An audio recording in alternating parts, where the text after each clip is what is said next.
जय जगन्नाथ सांग मैंने आशा करुँची भल थे। स्वागत जनाऊँ मो यूट्यूब चैनल चंदन विलेज फूड को। जो भाई भाई मैंने नुआ देखुं तो प्लीज़ सब्सक्राइब कर दिंतु और नुआ नुआ वीडियो सब देखिपारे नोटिफिकेशन पाइपर।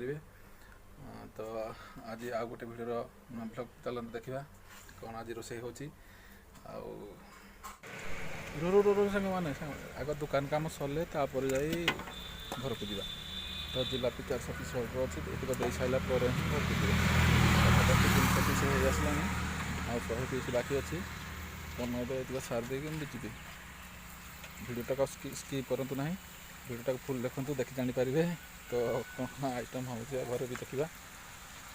तो आग जिलापीटा मेकिंग सरी जाए 300 पीस पाक भाग होगा 100 पीस मात्र 100 पीस हो गले पलैबी। तो बापा भी बनईदेवी पलैबी आप देखु केमती मेकिंग हो जिलापी बना हो। जिलापी कार पसंद सांग मैंने कमेंट करूँ पठेदेवा व्हाट्सएप रे। तो एमती तो पठे हेनी आसले खाइए।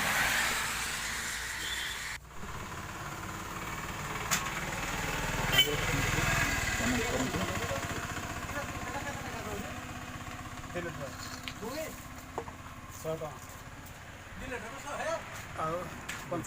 एपटे देदेनि केत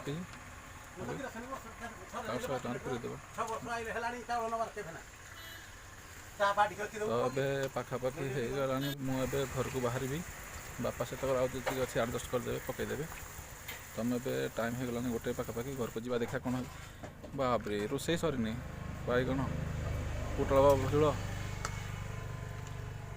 किसी है सब रेडी हो पाखापाखि होगलानी। यहाँ कौन घांट तरकारी ओहो हो ये भी इे फुल भजा हम आज हो कलरा भजा बसी ना कलरा भजा बढ़िया देहपाई बहुत भल ठीक अच्छे।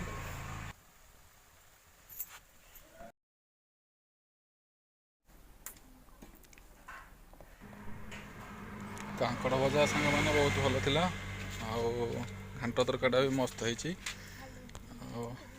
कांकड़ भजा तो मुझे बहुत भल पाए आ लेंबू लुण लंका तो यहाँ तो कमन ओडिया देसी खाद्य।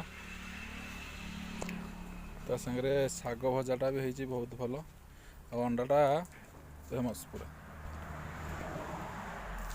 बहुत भल है सब जिनस अंडा को मुझे बेसी भल पाए।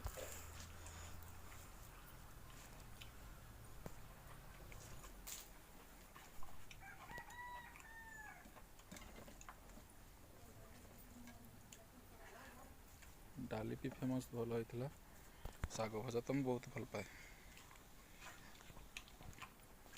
वीडियो को स्किप करबेनि सांग मैंने फुल देखा चेष्टा करिए। वीडियो टी केमती लगला गोटे लाइक करूँ गोटे सब्सक्राइब करूँ गोटे शेयर करूँ।